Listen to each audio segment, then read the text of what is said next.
Живееме во капитализам. Неговата моќ се чини неизбежна, но во минатото неизбежна се сметала и боженствената моќ на кралевите. Луѓето може да се спротистават на секоја човечка моќ и да ја променат. Отпорот и промените често започнуваат во уметноста. И тоа многу често преку нашата уметност, уметноста на зборовите, вели американската писателка Урсула Ле Гвин. Зборовите се пренесуваат и во најразлични форми: проза, поезија, драма, па и анонимни сведоштва. Во 2020 година се одржа премиерата на Мојот маж, представа базирана по расказите на македонската писателка Румена Божаровска. Додека пак една година подоцна се одржа и премиерата на Работи за кои не зборувам, која е представа базирана врз анонимни сведоштва. И двете представи кои се во режија на Нела Витошевиќ преку зборовите бараат промена од досегашните болки, трауми и стеги во нашето современо, но сепак традиционално општество. Заедничко за двете представи е тоа што во нив се испреплетува феминистичкиот наратив, но и дел од актерската екипа. Денеска со нас во последната епизода на Фем Муабети гостува актерка која ја препознаваме и од филмското платно и од театарската сцена, Сара Климовска. Здраво, Сара. Здраво и многу ми е драго што ме поканавте. Јас веднаш ќе почнам со прашањата, па кажи ми, во Мојот маж расказите од збирката се испреплетуваат и со интимни монолози на актерите. Од оваа перспектива беше ли тешко на сцената да се откријат оние искуства за кои не се зборува? И од оваа перспектива и од таа тогаш кога се работеше таа представа, тие, како кажам, тој процес на создавање на одредени монолози кои што се наши, лични, за кои што сме спремни да ги кажеме на публиката беше навистина тешко, меѓутоа од друга страна и ослободувачки. И тоа го почувствувавме не само од страна на глумци раскажуваат према публика, него и поврзаноста која што публиката ја почувствува со нас, со тоа што ние ги доверивме тие наши интимни и лични работи. Нормално тоа темата на тие монолози беше нужно и директно поврзана со представата, па и откривавме, односно зборувавме за некои наши работи, некои наши соочувања со системот, со традицијата, со нашите блиски и пријатели и фамилија и така натаму. Двете представи, Мојот маж и Работи за кои не зборуваме, во себе содржат феминистички наратив. Во втората представа обработени се анонимни сведоштва и некои вести кои ги читавме и по медиумите. Дали по читањето на анонимните сведоштва кај тебе се отворија некои нови перспективи за феминизмот и зошто е тој потребен токму во нашето македонско општество? Имам чувство не дека ми се откри толку многу колку што ми се потврди едно мое мислење на тоа каде се наоѓа жената во македонското општество денес. Така што, меѓутоа, од друга страна, кога директно ќе ги видиш, ќе ги прочиташ, ќе се соочиш со тие приказни и на емотивно ниво, лично јас го доживав многу тешко. Затоа што едно е кога ние гледаме нешто што се случило на телевизија, па зборуваме 2 дена за тоа, па потоа тоа никако се заборава и никако нашето општество ги заборава тие клучни случувања многу брзо, нели, све за 3 дена проаѓа. А ние се бавевме со овој материјал па добри 3-4 месеци. И самото навлегување во тој материјал, колку и да сакаш или не сакаш, колку и да те интересирала темата феминизам или позиција на жена претходно, не можеш да останеш рамнодушен или индиферентен на она што се случува и ти се барем на сите нас ни се крена некако не ентузијазмот, односно потребата да направиме нешто во врска со тоа, па макар и да ја кажеме и да ја направиме оваа представа. И се надевам дека барем тоа го предизвикуваме и кај публиката што доаѓа да ја гледа. Така. Освен во двете представи, барем за мене како публика, можам да видам некоја поврзаност со овој феминистички наратив и во твоите улоги во филмовите Врба и Нема да си сама. На што се должи ова? Дали на некоја случајност, дали на популаризирање на феминистичките теми во македонскава кинематографија и театар или пак некој твој субјективен избор?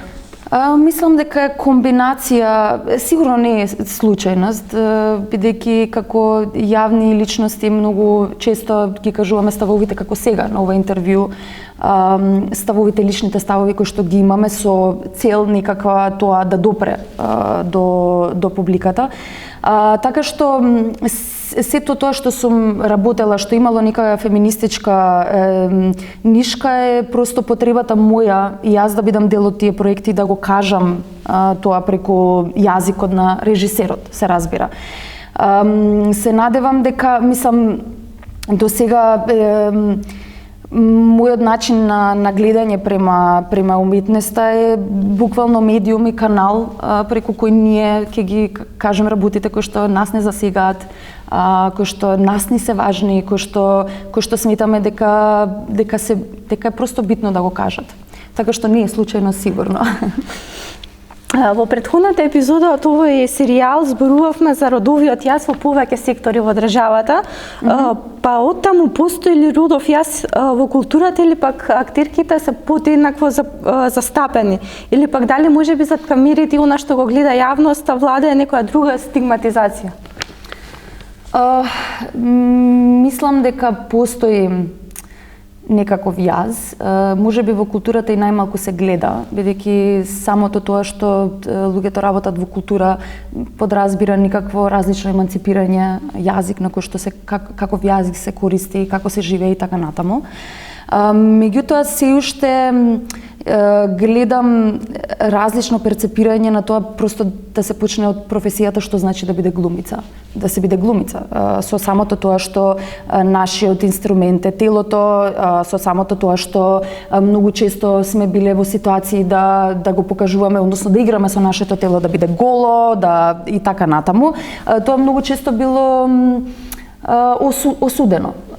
Мислам, било најчесто осудено на социјалните мрежи. И тука одма се гледа таа поделба на тоа како се доживува женско голо тело или машко голо тело, затоа што јас си уште не сум прочитала коментар на тоа дека срамота е се соблече на сцена за маж глумец. Постои тој јас, се разбира, во различни, како и во културата и позади камерите постоело имало ситуации во кои што некои актери ки биле злоупотребени, меѓутоа не би сакала да зборувам за тоа, нели тоа е многу лична и интимна работа за секој поединечно, меѓутоа за жал да, постои. Во овој одговор сега ја начна темата која отворам во наредното прашање, односно нели во представата работи за кои не зборуваме, еден од твоите монолози е токму како ти соопштуваш на твојата баба дека си запишана нели на ФДУ и за реакцијата нејзина што следува. Сега па оттаму дали се уште постои стереотипизација на професијата актерка, кои се твоите обрамбени механизми, дали што би им порачала на девојчињата кои допрва сакаат да се занимаваат со глума? Прво ќе почнам од тоа последното, би им препорачала да воопшто немаат, да не се плашат и воопшто да не ни размислуваат дали некој ќе ги осуди или дали таа професија ќе ги доведе до некакви незгодни ситуации, затоа што мислам дека што и да одбереш, како и да го насочиш животот, секогаш ќе се ставиш во позицијата да одбереш дали сакаш да се компрометираш или да отидеш храбро до крај. Да, се разбира, во некои помали средини како баба ми, нели, што кажувам во монологот, било осудувачки, затоа што, нели, глумица не е професија за девојче, треба да си или докторка или нешто што е важно ќе направиш за животот. За мене лично тие не представувале голема тешкотија, затоа што исто како што го кажав овој совет за малите девојчиња, сум намислила дека ќе одам до крај и дека ќе се борам со сето ова и дека ништо нема ме спречи. Просто тоа е единствениот пат кој што кај мене во главата изгледа логичен. Тоа е феминизмот за Сара? Еднаквост. Животот ја емитира уметноста или уметноста го емитира животот? И двете. И животот ја емитира уметноста и уметноста го емитира животот. Има ли влијание ангажираната уметност врз општеството? И јас искрено се надевам дека има. Кој е највпечатлив карактер од филм или драма за тебе? Леди Макбет. Македонска драма која сите треба да изгледаат или пак прочитаат ако не е поставена? Диво месо, да се прочита и мојот маж се разбира да се изгледа во драмски театар. Фала, Сара, за гостувањето, а вие, нашите гледачи, продолжите да ги следите содржините на Радио МОВ.